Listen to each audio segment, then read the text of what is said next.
Shalom, peuple de Dieu, partout où vous nous suivez. Nous sommes aujourd'hui au-devant de vous pour parler de la part du Seigneur. Mais avant toute chose, nous allons prier. Seigneur Jésus, nous bénissons ton nom. Toi qui es notre Dieu, c'est toi qui as créé les cieux et la terre. D'âge en âge, tu vis, tu es le même. Maintenant, nous nous préparons à proclamer ta parole. Seigneur, nous te prions de prendre le contrôle de toutes choses. Seigneur Dieu, contrôle chacune des étapes. Que Dieu d'amour, tu prennes au contrôle tout ce que nous utilisons pour ces instants. Père, et je bénis tous ceux qui nous écoutent. Je bénis ta parole dans nos cœurs et dans nos bouches, et que cela soit une bénédiction pour tous ceux qui nous écoutent. Au nom de Jésus. Merci Saint-Esprit. Satan, je te chasse loin de ces instants. Qui te va dans les lieux arides.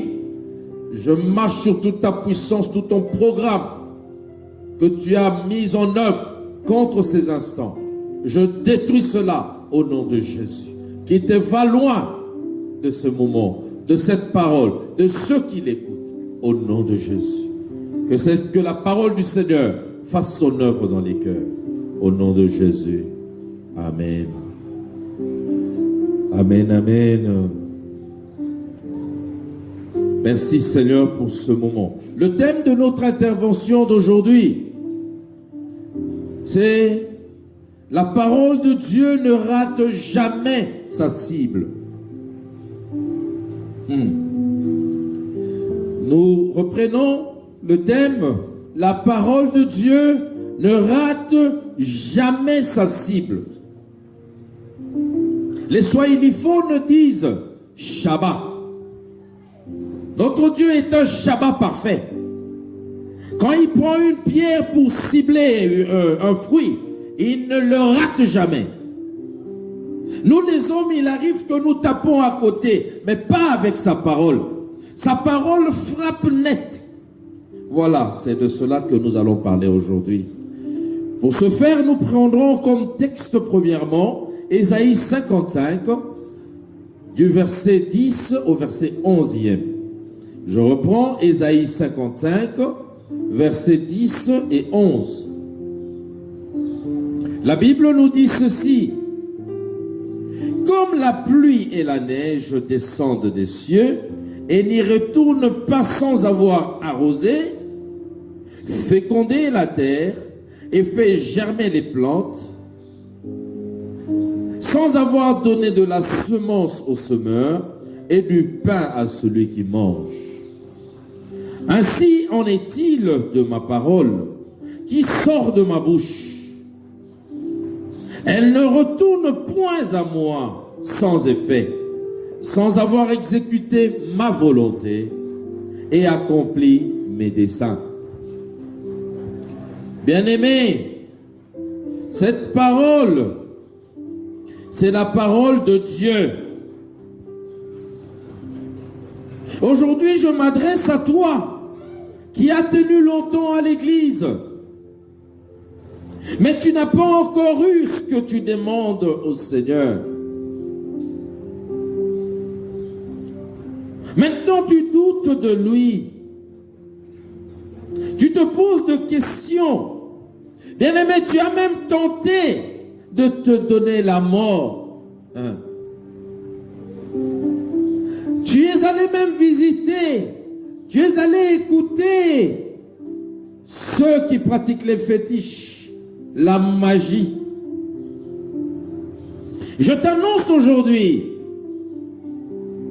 que Jésus-Christ ne rate jamais sa cible. Sa parole ne rate jamais sa cible. Ce qu'elle dit est vrai. Mais je me pose la question, pourquoi dans ta vie tu n'expérimentes pas encore les effets de cette parole? Fais-lui confiance. Dans la Bible, quelle cible n'a-t-il pas atteinte? n'a-t-elle pas atteint, je parle de la parole de Dieu, toutes les cibles qu'elle avait placées au-devant d'elle, elle les a toutes atteintes. Exception aucune. Toutes ont été atteintes. Il est vivant. Nous voyons, le Seigneur avait ciblé Saul de Tarse. Il l'avait mis à terre, nous l'avons vu le dimanche passé. Saul était terrassé. Il s'est converti.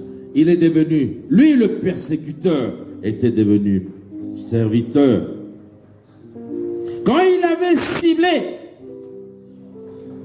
Bartimée, l'aveugle Bartimée a été guéri. Quand il avait ciblé Lazare, quand la parole de Dieu s'était orientée vers Lazare, malgré que Lazare avait perdu la vie, ce dernier était ressuscité. La parole de Dieu ne rate jamais sa cible.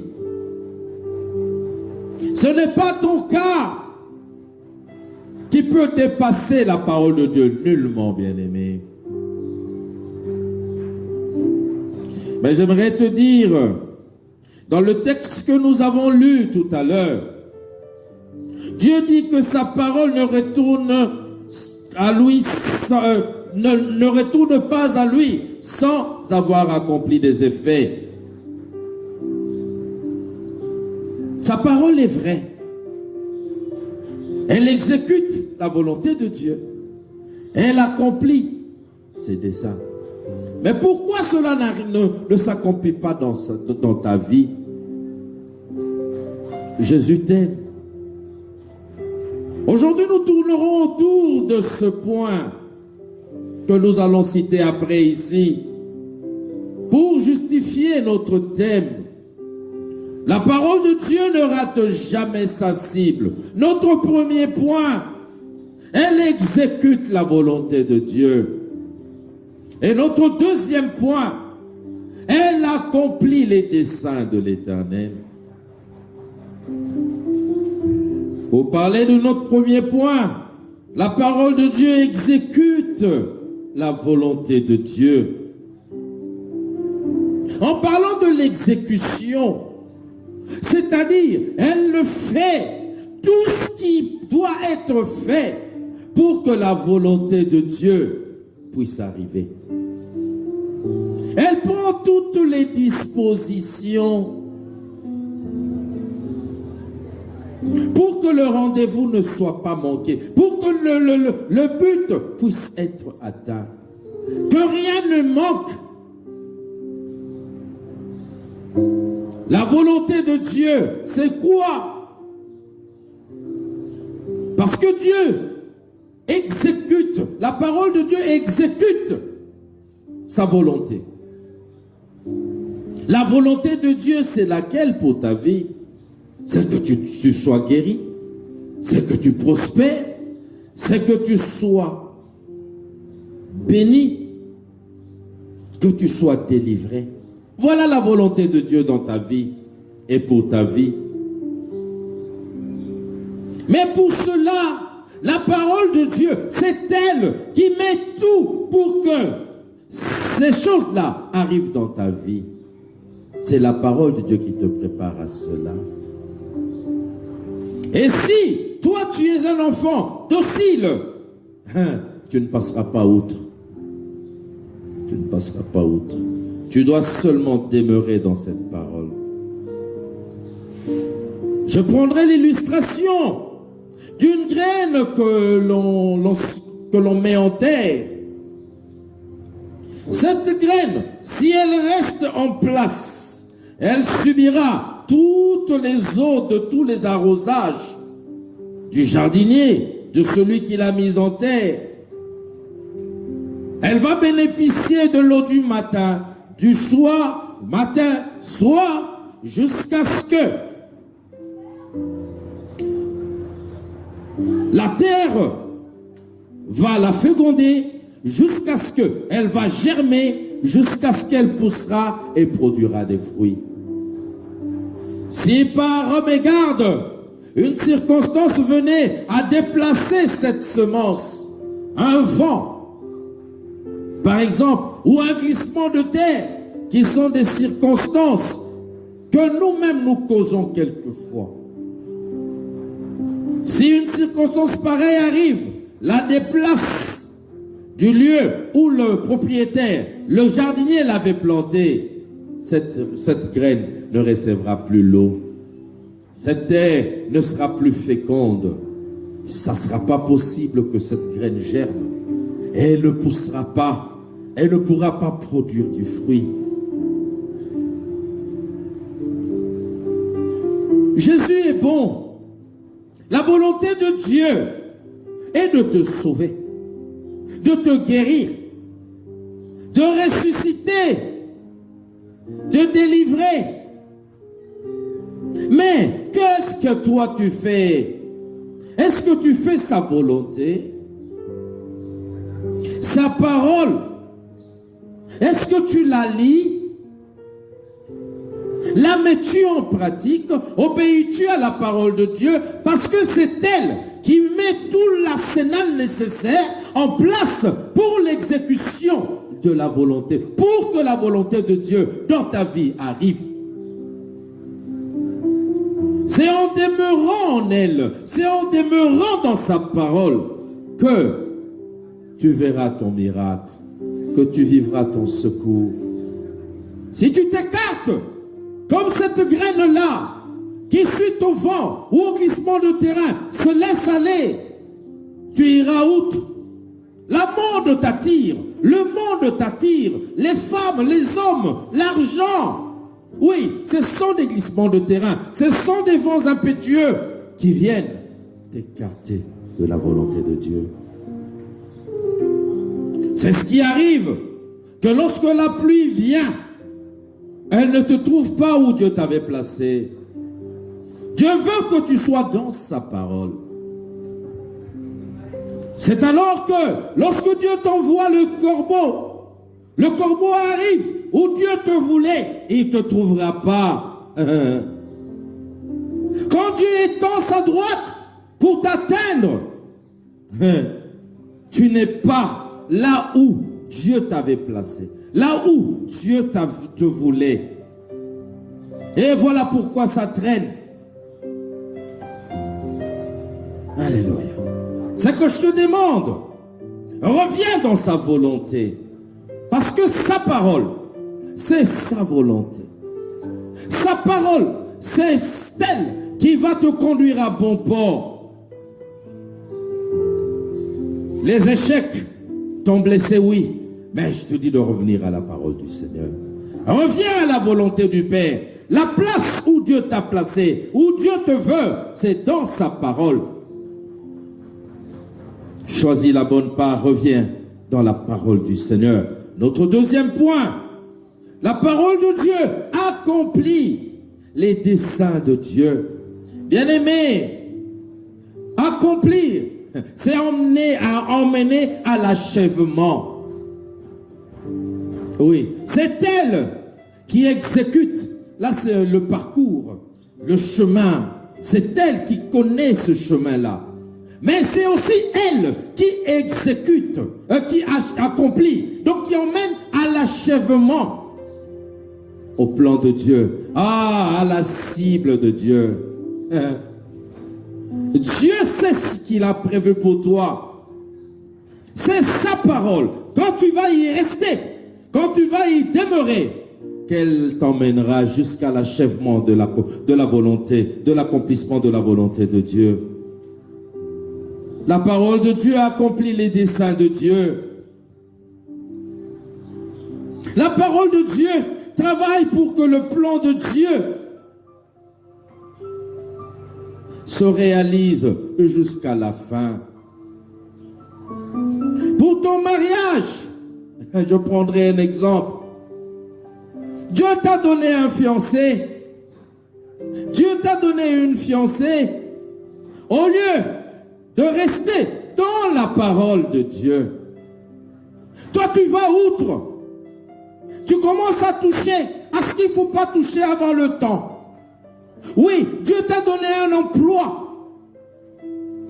En lieu et place que tu restes dans la parole de Dieu, tu t'écartes pour aller voler, pour aller tricher, pour aller toucher. Soi-disant aux protections, c'est Jésus, c'est la parole de Dieu qui te protège. Pour le mariage, tu as eu un fiancé, une fiancée, mais te voilà en train de pécher avec celle-là, avec celui-là, pour faire plaisir à l'un, à l'autre. Tu t'es écarté de la volonté de Dieu. Ah, tu entraves l'accomplissement du dessein de Dieu sur toi. Tu sais, l'homme a ses desseins, il en a des bons et des mauvais. Un dessein, c'est un projet, c'est un plan. Dieu a aussi des desseins qu'il a formés sur toi. Mais le diable aussi a des desseins qu'il a formés sur toi. Mais quand tu te conformes à la parole de Dieu, il accomplira ce que ton cœur désire, nous disent les Écritures. Quand tu décides de rester d'aplomb à sa parole, la parole de Dieu accomplira les desseins de l'Éternel sur toi, qui sera au-dessus, de loin au-dessus de ce que toi tu pouvais imaginer de bien pour toi, pour ta vie.